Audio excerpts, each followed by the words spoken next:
السلام عليكم ورحمة الله وبركاته. اللهم افتح بيننا وبين قومنا بالحق وأنت خير الفاتحين. اخواتي وحبايبي متابعين القناة، رجعنا مع بعض في حلقة جديدة إن شاء الله يا جماعة. النهاردة هنتكلم في كلام مهم جدا. كمية أسئلة اتسألتها الحلقة اللي فاتت عن إيه الكمية المناسبة اللي أبدأ بيها مشروع الحمام، وإيه أفضل نوع أربيه، وإزاي أبدأ صح، وإزاي أكسب، وايه نوع التربيه، رب سايب ولا رب محبوس، وازاي اسوق انتاجي. اسئله كتيره جدا اتسالتها، واسئله بتتكرر يا جماعه كل فتره. وهل مشروع الحمام مربح ولا لا؟ انا دلوقتي هجمع لك الاسئله دي كلها وارد عليك باستفاضه، لعل وعسى تستفيد بالكلام دوت. في البدايه يا جماعه وعلى بياض كده، على نور زي ما بيقولوا، اللي عايز يكسب من الحمام يا رب سايب خلاص. يعني برضه عشان خاطر ايه، لو انت هتربي محبوس قوم ما تسمعش الحلقه وما تكملهاش، قوم شوف لك حاجه مفيده اعملها احسن. تمام. لو انت لو تربي محبوس، ربي لاحم فرنسي فقط، او ربي غزار. تمام. لو بقى عايز تربي حمام وتكسب منه، ربي حمام سايب. هقول لك دلوقتي ليه. طيب خلينا برضو نرجع لأول سؤال، وخلينا نمشي مرتبين دنيتنا كده عشان خاطر نعرف نرد على كل الأسئلة ونرد عليها باستفاضة ونفيد الناس. أقل كمية حمام يا جماعة ربيها. أنا ما أقدرش أجاوبك على السؤال ده غير لما أسألك أنا سؤالين. رقم واحد، أنت عندك مساحة قد إيه، أو عندك مكان قد إيه، عشان أقدر أنا أقول لك ربي قد إيه. تاني سؤال أو تاني إجابة لازم أنا أسألها للي بيسألني، اقول له انت عندك خبره ولا لا، انت مبتدئ ولا انت راجل متمرس ولا انت راجل فاهم. مش هينفع اقول لك رب كميه كبيره وانت راجل لسه بتتعلم، ومش هينفع اقول لك رب كميه كبيره وانت ما عندكش مكان، يبقى انا كده بضرك. تمام. طيب انت راجل 100 100 وراجل صنايعي في التربيه وراجل بتعرف تربي، ربي يا باشا عندك المكان، ربي يا باشا، ربي 50، ربي 100، ربي. طيب واحد لسه عايز يبدا، اقل كميه عشان تمسك فلوس 30 جوز. عشان تمسك فلوس من الحمام اقل كميه 30 جوز. تمام. 25 30 جوز. عرفت تزود زود، وهقول لك ليه دلوقتي. ايه هو نوع الحمام؟ بص يا جماعه من الاخر عشان برضو ما نتعبش نفسنا في كلام كتير. اسهل نوعين دلوقتي تسويقيا ومطلوبين واسعارهم في ارتفاع واريح لك كمربي: رقم واحد الحمام البلدي الفلاحي الهجين، رقم اتنين اللاحم الفرنسي. خلاص كده يا جماعه. طيب البلدي الفلاحي ماليش دعوه بالحمام البري، ماليش دعوه بالحمام البلدي المعصفر، ماليش دعوه بالهكس ده كله. انا بكلمك الحمام البلدي الفلاحي، الحمام المحترم المهجن اللي يطلع لك زغلولين كويسين. تمام. وتاني نوع الحمام اللحم الفرنسي، الزاج الممتاز، الزاج الكويس وممتاز، ما بقولكش الزاج الوحش. تمام. وربيه مع البلدي. انا بربي لاحم وبربي زاجل وبربي بلدي وبربي تلتينات. الاربع انواع دول موجودين عندي في المكان، والاربع انواع مهمين واهم من بعض. تمام. افضل نوع حمام قلناه. ليه بقى افضل نوع حمام هو البلدي؟ والناس هتستغرب دلوقتي تقول لي ازاي ده البلدي السعر الزغاليل 120 جنيه و130 جنيه. هقول لك ان البلدي دي انا بكسب فيه اكتر من مكسب من اي نوع حمام تاني. تمام. يا جماعه لازم ننقي السلاله السليمه. يعني رقم واحد كده على بياض، لازم نبدا مشروعنا صح وناسس سلاله سليمه. تمام. ده رقم واحد. سلاله قويه سليمه ما فيهاش امراض، مناعتها عاليه، سلاله حجمها كويس، هتطلع لك انتاج كويس. ماشي. طيب نيجي بقى لمميزات الحمام البلدي. الحمام البلدي يا جماعه الفلاحي دوت، عد بقى اكتب ورايا كده: حجمه كويس، زغاليله حجمها كويس، رقم اتنين مناعته عاليه، رقم تلاتة غزير الانتاج، حمام بياض. يعني ايه بياض؟ يعني بس زغاليل بطش وبيلحم، بطش وبيلحم. وعن تجربه وعن مش اللحم بس اللي بيلحم، لا انا عندي البلدي بيلحم والزاجل بيلحم. تمام. وعلى فكره يا جماعه اي حمام ما تهتم بيها يلحم.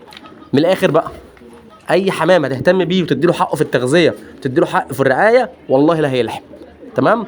تسويقه سهل، سعره مناسب، حنين، حمام يحضن، تحط تحتيه قص زغلول 2 3 هياكلهم ويطلعهم، تحط عليه حصوايه تحتيه حصوايه 2 3 هيحضنهم ويطلعهم لك ما شاء الله قد البط. تمام. لو سلاله كويسه.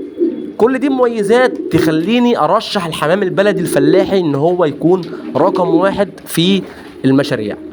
مفيش مانع ان انت تحط معاهم كام قص لاحم، اللحم مطلوب وعليه طلب، وهقول لك ليه دلوقتي. وتشغل دماغك معايا وركز معايا، حتى لو الحلقه يا جماعه طولت مننا اهو كله في الاخر معلومات. وخلي بالكم يا جماعه، انا كلامي هنا للناس اللي على قد حالها، انا ماليش دعوه بالناس اللي عندها مزارع والناس الكبيره. انت عندك فلوس وعندك يعني راس مال كويس يا باشا، اتخصص الناس اللي عندها راس مال انصحها ان هي خليك في اللحم، خليك في البلدي، او اعمل عنبر لحم وعنبر بلدي. تمام. طيب الناس بقى اللي زي حالاتي اللي على قدها وكلنا على قدنا، انا يا باشا عندي بلدي وعندي لاحم وعندي زاجل، انا كل اللي المكان بيخدم بعضه. بمعنى انا بحضن تحت البلدي زغاليل اللحم، وفي نفس الوقت بخلي اللحم يرد على زغاليله، وفي نفس الوقت بخلي الزاجل يخدم اللحم ويخدم البلدي. مشغل يا جماعه دماغي على الثلاث انواع، على اللحم وعلى البلدي وعلى الزاجل. وفي نفس الوقت يا جماعه اللي يطلب بلدي يلاقي، واللي يطلب زاجل يلاقي، واللي يطلب لحم يلاقي. تمام. وفي نفس الوقت برضو يا جماعه تسويقه سهل. تمام. كبيع وكسلاله وكنش. عايز حاجه تنشها موجود، عايز حاجه تاكلها موجود، عايز حاجه تعملها مشروع تسترزق منها موجود. تمام. طيب نيجي بقى للاسئله بتاعتنا. ازاي ابدا؟ زي ما قلت لحضرتك، رقم 1 المكان المناسب، رقم 2 السلاله الكويسه. مش هقول لك يا باشا هات بقى يعني على قد ما تقدر هات سلاله كويسه، هتفرق معاك وهتاثر عليك الوقت والمصاريف. طيب نيجي بقى للمهم، وليه جوز البلد يا جماعه بيكسبني وبكسب فيه احلى من اي جوز تاني؟ زي ما قلت لحضراتكم يا جماعه انا بطير حمامي، انا مش بحبس. تمام. تكلفه الجوز عليا الكلام ده يا جماعه ورقه وقلم يا جماعه، ادارتك للمشروع هو نص النجاح. تمام. طيب تكلفه قص الزغاليل البلد اللي بيطلع من تحت اهاليهم تكلفته عليا 50 جنيه، ببيع انا ب 120 جنيه 130 جنيه، كسبان يا باشا الضعف. هتقول لي ازاي يا عم انت ساحر؟ هقول لك ازاي دلوقتي.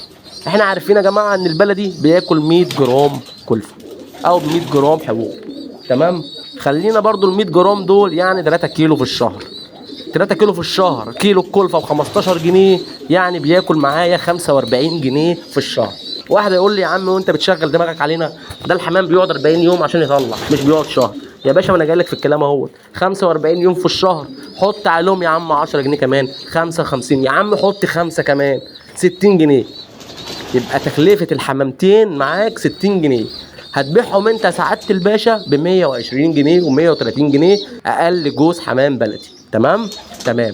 خد بالك انا باكل عيش، باكل رز، باكل بواقي اكل بيت، زائد حاجه مهمه انا بطير حمام. الحمام ساعات بيروح بعيد وبياكل. تمام. بس انا مش معوده على كده، مش مجوعه، لا انا باكله. تمام. بس هو بيطير وبيحدق وبيتكسر بره والدنيا حلوه. ماشي. طيب يبقى انا كده يا سعاده الباشا مكلف الجوز ده كده وانا عامل صح مكلفهم 60 جنيه بادويتهم بتحصيناتهم بتحديقهم بخدمتهم. حلو الكلام. كسبان يا باشا في الجوز. السلام عليكم ورحمه الله وبركاته. عندي 10 قصوص، عندي 20 قص كسبان فيهم. اللهم صل على النبي. لا يكل الشغل بدري 1000 ونص 2000 جنيه كام ساعه كل شهر. نطمن على ده الحمام بس من البلدي. ونبص على انا بكلمك على الحمام البلدي. تعالى بقى للاحم. تكلفه اللحم معايا هتكون ازيد شويه لان اللحم بياكل اكتر من البلدي. ما شاء الله. وخد بالك اللحم طاير برضه، انا بطاير هو سايب، واللي بيرسع على البلدي بيرسع على اللحم. بس اللحم بديله شويه اكل زياده عشان حصلته كبيره عشان يطلع زغاليل كبيره. تمام يا باشا. كل معايا ب 60 جنيه يا عم، خد انت اللحم كل ب 80 جنيه. طلعت لي زغلولتين، الزغلولتين ب 250 جنيه يا باشا. اللحم وقف عليا 100 جنيه، بايعه 100 ب 250 جنيه، كسبان 150 جنيه في الجوز في 40 يوم، في 10 جواز ب 1000 ونص. وحش. واحد يقول لي ما هو مش كله هيطلع. اكيد يا باشا في هالك، واكيد في زغاليل بتموت، واكيد في بيض بيروق، واكيد واكيد واكيد. انت بقى دورك انت كمربي ناصح تقلل الخسائر وتقلل التكلفه. ما انت كل ما تقلل التكلفه كل ما هتكسب، كل ما تقلل الخسائر كل ما هتكسب. فهمتوا يا جماعه الشغلانه؟ فهمتوا اللعبه؟ فهمتوا القصه؟ يبقى كده يا جماعه المشروع بيكسب ولا بيخسر؟ انا عايزكم تردوا عليا. كل ما انت كمربي تدير مشروعك صح كل ما انت هتنجح في وقت اقل وبطريقه اسرع وتكسب افضل وافضل وافضل. محدش بقى يا جماعه يقول لي المقصود الحمام بيخسر. يا باشا العيب فيك، صدقني لو انت الحمام عندك بيخسر والله العيب فيك. يا عم بلاش العيب فيك، العيب في السلاله. في حاجه عندك غلط في المكان. شيل يا باشا. الناس اللي عندها الحمام قاعد عندها شهر واثنين وثلاثه واربعه مش بيشتغل، يا باشا اذبح امه ارميه، جيب غيره يا باشا. انت محنطه عندك. معلش يعني يا جماعه يعني مش عارف، انا بيصعب عليا الناس يا عيني اللي بتقعد عندها الحمام بالشهور مش بينتج. انت بتاكل وبتشرب ليه يا باشا على الفاضي؟ ما بناقص منه. اتغير يا باشا، غير امه يا باشا وجيب غيره. تمام يا جماعه، اقسم بالله انا مش عايز اتكلم واقول انا عندي حجوزات للحم من هنا لحد 7 8 شهور قدام. حجوزات، عندي حجوزات بلدي. الناس يعني يوميا يا جماعه الناس تطلب مني حمام، والله ما عارف يعني، بتكسف بعتذر للناس بشكل مؤدب.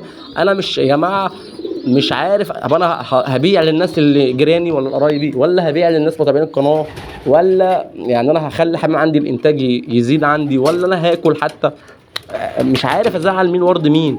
في نفس الوقت زي ما انتم عارفين الفتره اللي فاتت كانت فتره قلش، طبيعي الحمام بيريح، في تريحه حاصله عندي. بس ايه المشكله؟ اقول لك على حاجه، لما الحمام يريح عندك في القلش انت تفرح ما تزعلش. انت كده يا باشا ماشي صح، لازم الحمام يريح، بس يريح 40 يوم، يريح له شهر، شهر ونص، ما يريحليش 4 5 شهور، يبقى انا كده بخسر. تمام يا جماعه؟ انا كده يا جماعه لميت لكم الدنيا على قد ما اقدر، ايه هي الكميه المناسبه، وايه نوع الحمام، وازاي اسوق. التسويق يا جماعه، تسويق البلد يا جماعه طبعا كلكم عارفين تسويق البلدي، يعني انا مش محتاج ان انا يعني اتكلم فيه، اتكلمت فيه مره واثنين وثلاثه. تسويق البلد ده يا جماعه انت لو يعني لو قلت لجيرانك، لو قلت لزمايلك، لو قلت لقرايبك بس هيتباع هوا. تمام؟ اكيد انت يعني في منطقتك البيتين اللي حواليك بس يعني الدنيا سهله. اقرب فرارجي قول له يا عم الفرارجي انا عندي كل شهر هجيب لك 10 قصوص 15 قص، هياخدهم والله منك يا عم، هياخدوا منك الجزء ب 110، هيبيعوا هو 130 140، كسبان منك في 3 دقايق، كسبان منك 20 30 جنيه في الجوز، في 10 تجواز كسب منك 400 500 جنيه وهو واقف. يا عم التسويق سهل والله، البلد يا جماعه تسويق سهل، واللحم يا جماعه اسهل. بص على النت يا باشا خلاص، التجار يا باشا في كل حته، الاسواق في كل حته. يا جماعه حمام مشروع، والله يا جماعه الحمام مشروع، ومشروع سهل ومش بيكلف حاجه ولا بياخد وقت فراغك. انت يا باشا كبيرك نص ساعه الصبح ونص ساعه بالليل، هو ده المشروع يا جدعان. اللي انا بعمله انا بكلمكم كاني قاعد معاكم وبكلمكم في الاوضه كده عندي، كاني بتكلم مع اخواتي. انا والله ما بتكلم يا جماعه بكل كلمه بصدق. تمام؟ وعايز الناس كلها تربي، والناس كلها تكسب، والناس كلها اللي بيربي غلط يربي صح، واللي بيخسر عايزه يكسب. يعني انا مش هستفيد حاجه لما انت تخسر، محدش بياخد رزق حد، انا كده كده بتسلى. يعني الحمام عندي يا جماعه تسليه وهوايه لا اكتر ولا اقل. في نفس الوقت جاب جنيهين مفيش مشكله، ما جابش جنيهين الحمام عندي موجود وبيزيد وبياكل وانا باكل منه والحمد لله 100 فل و14. هي العمليه كلها حاجه انا حاببها، بقالي سنين عشرات السنين بربي حمام، خلاص طبيعي. انا قادر يا جماعه الاوضه اللي انتوا شايفينها دي هتبقى اوضه واثنين وثلاثه، قادر اخليها عنبر، قادر اخلي المكان ده كله حمام. بس انا لا، خلينا كده ماشي على قدي مظبط دنيتي. تمام؟ لحد ما فعلا انا ناوي الحمام ده ان شاء الله اكبره، وهعمل مزرعه كبيره، وهاجر مكان كبير عنبر بس العمليه عمليه وقت، في اولويات، كل واحد حياته فيها اولويات، واكيد كل واحد ادرى بظروفه. انا يا جماعه لو شايف ان المشروع مش مربح مش هعمل مزرعه، مش هعمل عنبر، مش هدردش مع اخواتي واقول لكم المشروع بيكسب. انا ممكن ما اطلعش، ممكن اقول لك اي كلمتين في اي كلمتين وخلاص. انت يا باشا انا هوجع قلبي معاك ليه؟ ما انت بقى عايز تربي ربي، والله هطلع ناس تهاجمني تقول لي يا عم ما فيش الكلام ده، وانت بتأفر، وانت ما فيش مشكله برضه. وفي ناس تقول لي انت عندك حق، على دماغي واخواتي وحبايبي وكتر الف خيركم، والناس صراحه المحترمه جدا كلهم اخواتي وكلهم من كبيرهم وصغيرهم. اللي بيطلع يا جماعه يقول لنا كلمه حلوه على دماغي، اللي بيطلع برضه انتقد يا باشا، بس انتقد باسلوب كويس، مفيش اي مشكله. احنا مش اعداء ولا لا يا جماعه، احنا يعني بنقرب وجهات نظر لبعض، اقنعني واقنعك، مفيش مشكله. وفي الاخر الصح اللي يمشي، لو انت رايك صح هو اللي يمشي، مفيش مشكله، مش عيب. لو انا غلط اقول لك انا غلطان، مش عيب. ويموت المعلم وهو بيتعلم. في النهايه يا جماعه ما تنسوناش في اللايك والاشتراك في القناه، مش عايز اطول عليكم، والسلام عليكم ورحمه الله وبركاته.